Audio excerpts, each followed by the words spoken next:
Banger after banger.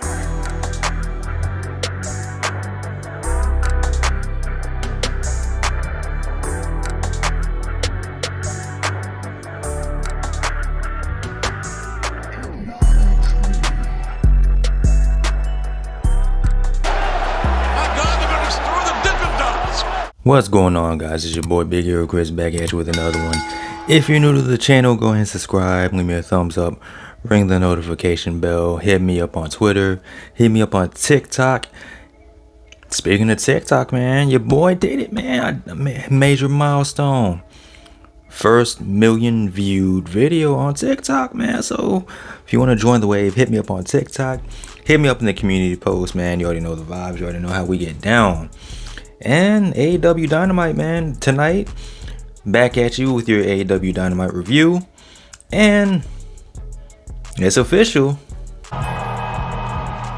He's back!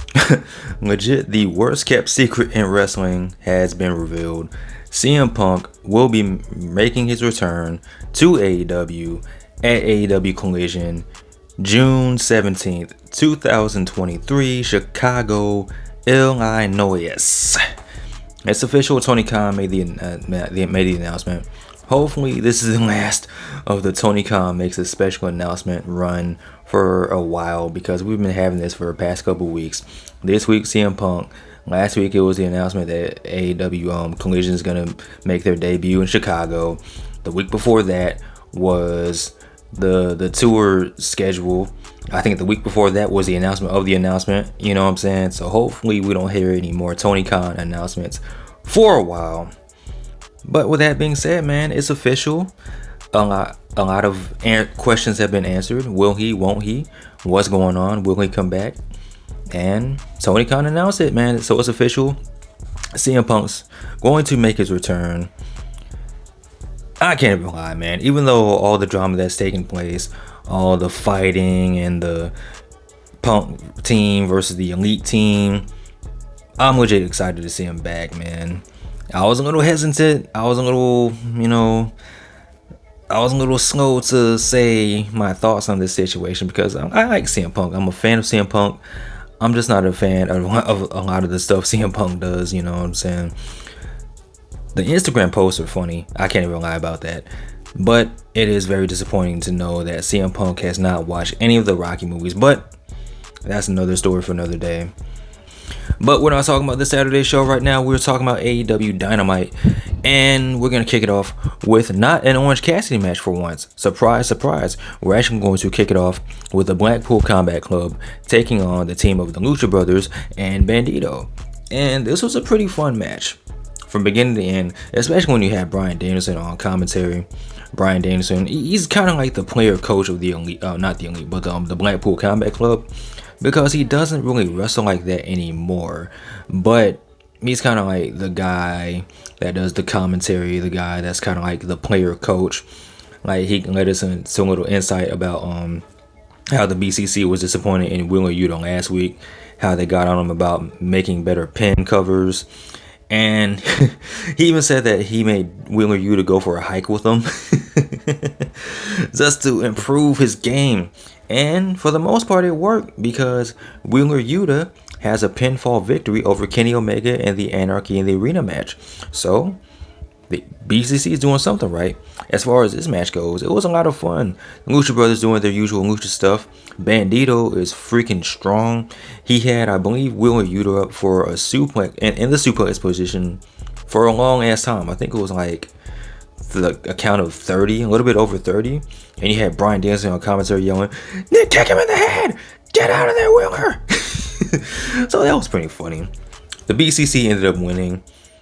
They celebrated after the match, you know, doing BCC stuff. For some reason, John Moxley was standing on his head. I don't know why. It's just John Moxley doing John Moxley stuff. But after the match, we cut to backstage with the Elite minus Kenny Omega. And you had the Young Bucks and Hangman Adam Page talking about the aftermatch of the Anarchy in the Arena match. And during this segment, the Dark Order pulled up. And it looks like they're feeling the type of way of, old Hangman going back to the old gang, hanging out with the Elite again. It looked like they're a little salty about this. And another thing that was mentioned during this segment is that Kenny Omega is out of town. It was believed that he went back to Canada, but Hangman said, nah, he's not back in Canada. So a lot of people were thinking maybe Kenny's going back to Japan. Now there's a couple people in Japan he knows, one being Okada, the other one being Kota Ibushi. So maybe when he comes back, maybe we see the return of the Golden Elite, or maybe he brings back Okada. Either way, you can't lose because, man, the BCC, they got the numbers game. So you got to even up the odds. You got to call out some friends, some family, you know what I mean? Your cousins, your aunties, your uncles, somebody you know. So hopefully it's either Okada or Kota Ibushi that comes back with Kenny Omega from Japan, if that is indeed where he is. Speaking of Japan, we had the Bullet Club Gold, the official in-ring promo segment that we've been waiting so long for. You had Tony Schiavone introduce Bullet Club Gold. Juice Robinson and Jay White made their way to the ring. They talk for a little bit. They talk about Ricky Starks, and then they mention FTR because FTR was getting involved in Bullet Club Gold business. So, of course, you all know how wrestling works. Once you mention someone's name, they have to come out and address you because you mentioned their name. I don't make the rules. This is just how wrestling works. FTR comes out. Bullet Club say, hey, it looks like you just want to join the Bullet Club. FTR's like, nah. And they end up fighting. They punch for a little bit. And then, just when Bullet Club looks like they're getting the upper hand on FTR, Ricky Starks makes his way to the ring. And he evens up the odds. Clears out the ring. Ricky Starks issues the challenge one more time. Ricky Starks versus Jay White next week on Dynamite. That should be a cool match. Also, FTR and Juice Robinson are banned from ringside, so it's going to be a straight up one-on-one match. I'm pretty sure shenanigans will take place. Somebody's going to come out for Jay White, and maybe it'll be a 6-man tag. Maybe it'll be the newest member of the Bullet Club. Maybe it'll be an old member of the Bullet Club. I don't know, but I'm predicting that shenanigans will indeed take place. All right, so we already talked about the Tony Khan announcement. Next up was a triple threat between Big Bill, everybody knows Big Bill, taking on Trent and Swerve in a triple threat match. And this was a pretty solid match, pretty fun. Swerve ended up getting the win, and it's continuing the storyline of, Swerve possibly going after the International Championship, because it was made official later in the night. It was announced that Swerve will take on Orange Cassidy next week for the International Championship. And I can't lie to you. I would not mind seeing Swerve be the one that beats Orange Cassidy and gets that International Championship. It will look good, man. International Mogul Embassy, that has a nice ring to it. It makes sense. And you already know Swerve, man. Swerve needs some gold, so make him the official International Champion. It only makes sense. Just do it. Let's go with Swerve. Swerve's awesome. We love Swerve. So is the Acclaimed had a promo segment. Now, I can't lie to you. I like the Acclaim. No, scratch that. I love the Acclaim. Everyone loves the Acclaim. This kind of felt unnecessary. I'm assuming they're still trying to go after the trios tag team titles. Either that or the tag team titles. They were making the illusion that they want gold. So, okay, cool. But I kind of felt like this was unnecessary. Like, you didn't really need to have this on the show. It was already very promo heavy as is. So this was something that could have just been a pre-tape, or they could have saved it for Rampage or something like that. But you didn't really need this on the show. Entertaining, but didn't really need it. What we did need was this promo segment from Don Callis and Konosuke Takeshita. Now, we all know Dominic Mysterio has heat. Like, whenever he talks or makes an attempt to talk, he gets booed out of the building. This trumped that tenfold, because you couldn't hear a word Don Callis was saying. He was trying his best to talk, but the crowd was booing him heavily. You couldn't hear a word this man was saying. It was just raining boos upon this man. And then Takeshita, he was talking. He was talking in Japanese, and the crowd booed him too. And I'm like, yo, this is awesome. This is tremendous heat that both of these men are getting. And I'm interested to see where this goes, because Don Callis said that he is trying to remove the elite from AEW. The elite. He's going to take the elite out of all elite wrestling. If he does that, it'll just be all wrestling. It'll be 2 letters. It'll be all. You don't want that. I don't want that. But it's going to be interesting to see what he does. Maybe he brings in, Will Ospreay. They're kind of cool. You never know. So I'm interested to see what happens next in the Elite Saga. Pretty cool stuff. We had a tag team match between Darby Allin and Orange Cassidy taking on the team of the Gates of Agony. And these two, I want to see more of these two on TV, especially Khan, my Cameroon brother. But the Gates of Agony, we need to see more of them on TV, because these two have a great look. They're badass. They're beasts. They're strong. They were knocking Orange Cassidy and Darby Allin around the ring like they were nothing. Orange Cassidy and Darby Allin ended up getting the win. But it was some pretty cool stuff, man. It was pretty interesting to see. Like I said, we're getting the International Championship match between Swerve and OC next week. Hopefully we see a new International Champion. All the love and respect to Orange Cassidy. But it's time. It's Swerve's time. Give that man the gold. Give the man all the titles. Give him all. Just give it to him. Just make Swerve the champion. All right. And another in-ring promo. We had Hook, for some reason, coming out, and he was about to say words, and then he was interrupted by LFI, and they're saying that this is the only way they can get TV time is to interrupt other people's TV time. So then they go to attack Hook, and then Jungle Boy comes out. He's coming out with a steel chair. He's attacking everybody, and I can't lie to y'all, there was a point during this segment where I thought, oh, Jungle Boy was about to swing that chair on Hook. He didn't.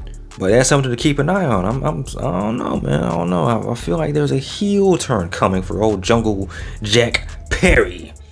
But yeah, man, that was a pretty cool segment.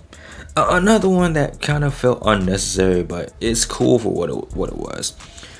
Alright, so next up we have the returning Chris Statlander, the new TBS champion, taking on Nyla Rose. And I love seeing these two wrestle because they have really good chemistry.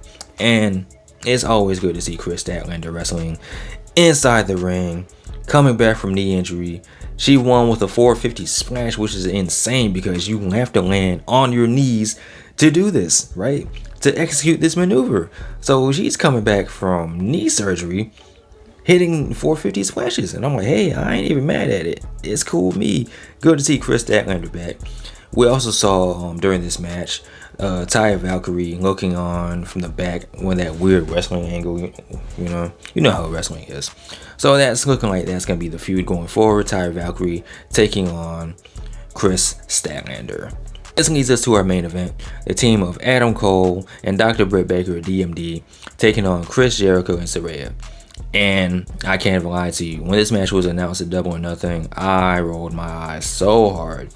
Because the match between Chris Jericho and Adam Cole, I wasn't feeling it. The crowd in Vegas wasn't feeling it. A whole bunch of people say they weren't feeling it as well. So when you announce a tag team match between these two, and then you add in Saraya, who people aren't really too high on, it's like, I don't know about this. But to my surprise, this match was really good. It was really fun. It was actually a whole hell of a lot better than the unsanctioned match that Chris Jericho and Adam Cole had a couple of days ago. So, it's not all bad. You also had some shenanigans. You had the Outcast come in and try to run an interference for Saraya. Sheeta came out, attacked him with the kendo stick, ran him off. And this is, like I said, this was a really fun match. Britt Baker locked in the lockjaw on Chris Jericho, and that was a pretty funny sight to see. Adam Cole ended up winning with the boom, knocking out Chris Jericho, and there you have it. Does this feud continue? God, I hope not. But then again, I don't know, because after the match, Chris Jericho looked mad. He's swinging the chair, he's yelling in Judas and whatnot. So it's looking like this feud is going to continue. I really wish it wouldn't, but I don't know. It is what it is. We just gotta wait and see at this point. But overall, Dynamite was a fun show. Normally, the shows after a pay-per-view are always really fun, especially when the said pay-per-view isn't received all that well. Tony Khan does a good job of going in his bag and just pulling out banger matches for the people to enjoy. So with that being said, I gotta give this episode of Dynamite the old honorary W. Really enjoyable show, whole lot of fun. Continuing a lot of storylines from Double or Nothing, and it's building on to the next one. And plus, we're getting CM Punk back in a couple weeks, so hey, it's all good. With that being said, guys, I would love to hear your thoughts in the comment section below. Of course, as always, like, comment, and subscribe. You guys take care. Be easy. I'm out. Peace.